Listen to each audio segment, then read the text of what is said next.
आज मैं आपको बताऊंगा कि क्या कॉकरोच जनता पार्टी का पहला प्रोटेस्ट जो कल जंतर मंतर पर हुआ है वो एक्चुअल में सफल हो पाएगा, सक्सेसफुल हो पाएगा या नहीं। धर्मेंद्र प्रधान जो हैं वो अपना इस्तीफ़ा दे पाएंगे या नहीं। इससे पहले कि मैं अपनी बात शुरू करूं, दोस्तों मैं बताना चाहता हूं कि सीजेपी पे मैंने भी एक वीडियो बनाई थी उनको क्रिटिसाइज़ करते हुए। मैंने बोला था कि ये कुछ नहीं कर पाएंगे सोशल मीडिया के, और जो कि मेरे जैसे बहुत सारे लोग समझते थे।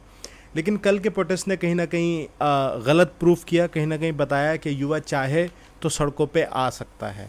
अब मुद्दे की बात करते हैं। अब ये प्रोटेस्ट सक्सेसफुल हो पाएगा या नहीं, ये दो फैक्ट के तहत मैं आपको समझाऊंगा।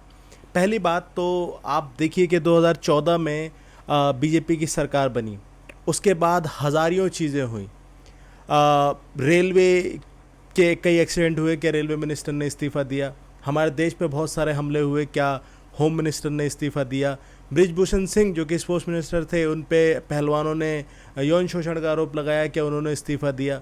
उन्होंने भी इस्तीफ़ा नहीं दिया। इसी तरीके से एजुकेशन फेल हुई, अब कई बार पहले भी फेल हुई, और फाइनेंस मिनिस्ट्री फेल हुई, लेकिन किसी ने कोई भी इस्तीफ़ा नहीं दिया। ये ट्रेंड पहले चलता था। बीजेपी की सरकार से पहले भी कई ऐसे इंसिडेंट्स हुए हैं, जैसे कि पवन कुमार बंसल थे एक 2013 में, जो कि रेलवे मिनिस्टर थे। इन्होंने इस्तीफ़ा दे दिया था सिर्फ इस बात को लेके कि उनके भांजे ने 90 लाख रुपए की रिश्वत ली थी।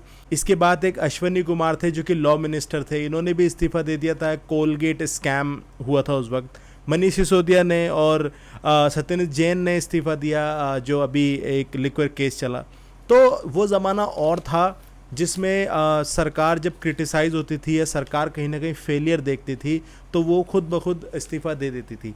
लेकिन अब बीजेपी का टाइम पीरियड है। बीजेपी ये लोगों का इस्तीफ़ा दिलाना, लोगों का सड़कों पे आना, मीडिया को जवाब देना, पब्लिक को जवाब देही, ये छोटी मोटी चीज़ें कभी कंसिडर करती नहीं है। आप देखो ना, 2014 के बाद क्या कुछ देश में नहीं हो गया, लेकिन कोई एक मिनिस्ट्री ने इस्तीफ़ा देना तो बहुत दूर की बात, सिर्फ ये कबूला कि हाँ यहाँ इस जगह पे हमारा फेलियर था, हम इसको एक्सेप्ट करते हैं और या तो हम इसमें चेंज करेंगे और क्या कहते हैं, या फिर हम इस्तीफ़ा देते हैं। तो इस्तीफ़ा देना तो बहुत दूर की बात, उन्होंने कुछ ऐसे एक्सेप्टेंस भी आज तक नहीं किया। दूसरी और सबसे अहम बात, दोस्तों आपको ये बात समझना होगी कि इस देश को एक्चुअल में बीजेपी नहीं चला रही है, इस देश को आरएसएस चला रही है, और धर्मेंद्र प्रधान जो हैं ये भी आरएसएस का एक प्यादा है। एक छोटी सी बात मैं आपको बताता हूँ कि आरएसएस जो है ना, वो लोगों के रगों में घुसना बहुत अच्छे जानती है और वो चीज़ करते हुए आ रही है। उनकी हरकतों को हम 10-10 साल बाद नोटिस करते हैं और फिर हमें पता लगता है कि अरे ये तो आरएसएस का खेल है। मैं कई अपने साथियों को भी इस तरह की बातें बताता रहता हूँ।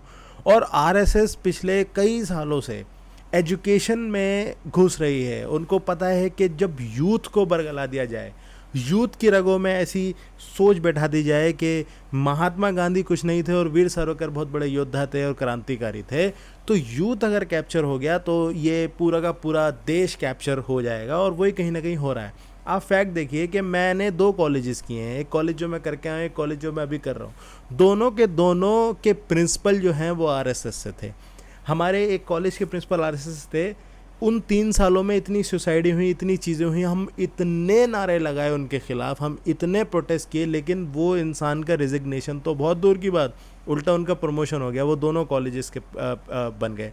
मेरे मौजूदा कॉलेज के प्रिंसिपल भी आरएसएस से। तो बहुत धीरे धीरे, बहुत सिस्टमेटिकली ये लोगों के रगों में घुस रहे हैं। आप देखो, अब यूनिवर्सिटीज़ में जाओ, बड़ी बड़ी जेएनयू में जाओ और दिल्ली यूनिवर्सिटी में जाओ, आप देखो कि जो बच्चे एबीपी से जुड़े हुए हैं, आरएसएस जुड़े हुए हैं, वो प्रमोट होकर एकदम प्रोफेसर, असिस्टेंट प्रोफेसर हो जाते हैं। बड़े सारे प्रोफेसर सिर्फ इसी वजह से कॉलेज में लगे हुए हैं कि वो एक आरएसएस से।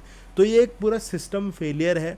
ये कहीं ना कहीं बीजेपी से ज़्यादा इसमें इन्वॉल्वमेंट आरएसएस का है, और इसी वजह से मुझे लगता है कि ये एजुकेशन जो मिनिस्टर हैं उनका इस्तीफ़ा नहीं हो पाएगा। ये मेरी पर्सनल राय है। बट जैसा कि मैंने पहले बोला कि मैंने भी एक क्रिटिसाइज़ वीडियो बनाई थी, लेकिन मैं तो बहुत ज़्यादा इम्प्रेस हुआ अपने यूथ को देख के, जिस तरीके से जन सैलाब उबड़ा जंतर मंतर पे। जो हमारा यूथ आया, और मैं समझता हूँ कि 1% से भी कम पॉपुलेशन थी फॉलोअर्स की जो वहाँ आई, तब भी एक बहुत बड़ा प्रोटेस्ट बन के ये हुआ, और ये इतिहास में लिखा भी जाएगा।